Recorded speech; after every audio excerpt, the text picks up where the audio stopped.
Assalamualaikum warahmatullahi wabarakatuh. Sahabat bahagia, bertemu dengan saya lagi. Semoga selalu dalam lindungan Allah, diberi kesehatan dan diberi kebahagiaan oleh Allah. Sahabat bahagia, hari ini saya mau mengambil atau menghadirkan judul yaitu rahasia menangani anak yang bermasalah. Nah, ini banyak sekali di lapangan sahabat bahagia.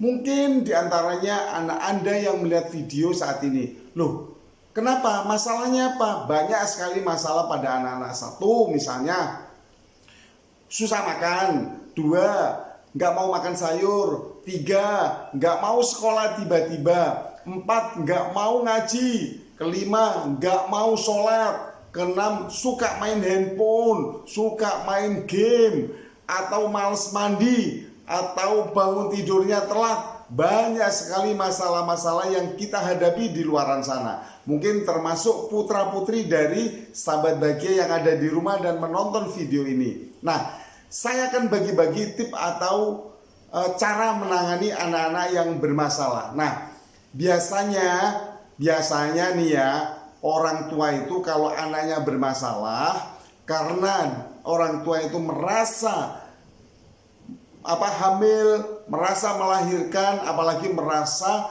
untuk membesarkan dan membiayai. Apa yang dilakukan orang tua biasanya? Satu, biasanya orang tua itu menyarankan, ngasih saran pada anaknya, pada anak-anak yang bermasalah. Yang kedua biasanya dilakukan adalah memberitahu, baik dengan cara halus maupun dengan cara kasar. Yang ketiga biasanya kita sebagai orang tua itu memerintahkan pada anak harus dan wajib mengikuti apa yang kita inginkan. Nah, sahabat bahagia, kita sebagai orang tua harus banyak-banyak introspeksi diri.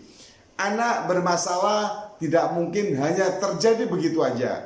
Pasti atas izin Allah dan pasti ada hubungannya dengan kita sebagai orang tua. Nah, rahasianya adalah kalau ada anak bermasalah, kita sebagai orang tua harus pandai-pandai introspeksi diri pada diri kita, pada diri pasangan. Jadi kuncinya adalah introspeksi diri sebagai orang tua terhadap anak kita yang bermasalah. Nah, introspeksi apa? Introspeksi tentang hubungan kita, hubungan orang tua kita. Hubungan terhadap siapa? Satu, introspeksi hubungan terhadap Allah, Tuhan Sang Maha Pencipta kita. Sudahkah kita sebagai orang tua dekat dengan Tuhan kita, melakukan atau melaksanakan semua perintahnya dan melarang segala apa yang dilarang oleh Allah Subhanahu wa taala? Itu satu, hubungan kita sebagai orang tua kepada Tuhan Sang Pencipta kita. Nah, yang kedua,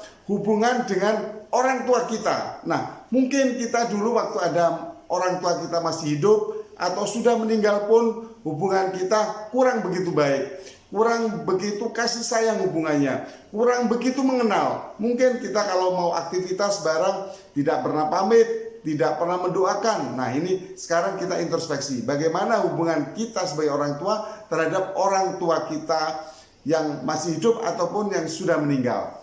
Itu adalah introspeksi hubungan. Yang ketiga yang harus kita introspeksi adalah hubungan kita dengan pasangan kita. Nah, sudahkah kita dengan pasangan kita dilandasi dengan hubungan saling menghormati?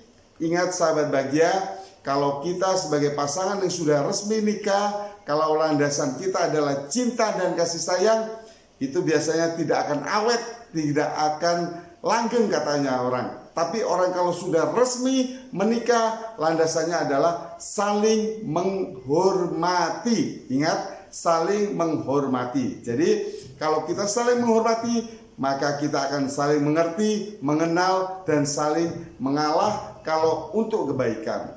Itu yang keempat adalah hubungan kita dengan siapa? Anak kita. Coba introspeksi diri. Bagaimana hubungan kita dengan anak-anak kita?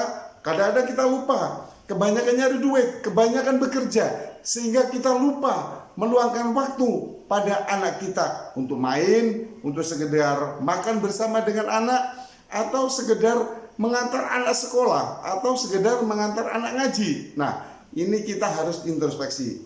Dan yang kelima adalah rahasianya introspeksi diri kita terhadap orang lain, orang dimanapun kita berada. Jadi apakah kita ini sudah menghormati, layak memberi hubungan baik dengan misal satpam di tempat kerja kita, misal dengan karyawan kita, misal dengan orang-orang yang di bawah kita, sikap kita, tindakan kita, apakah itu sudah mencerminkan kebaikan buat orang lain.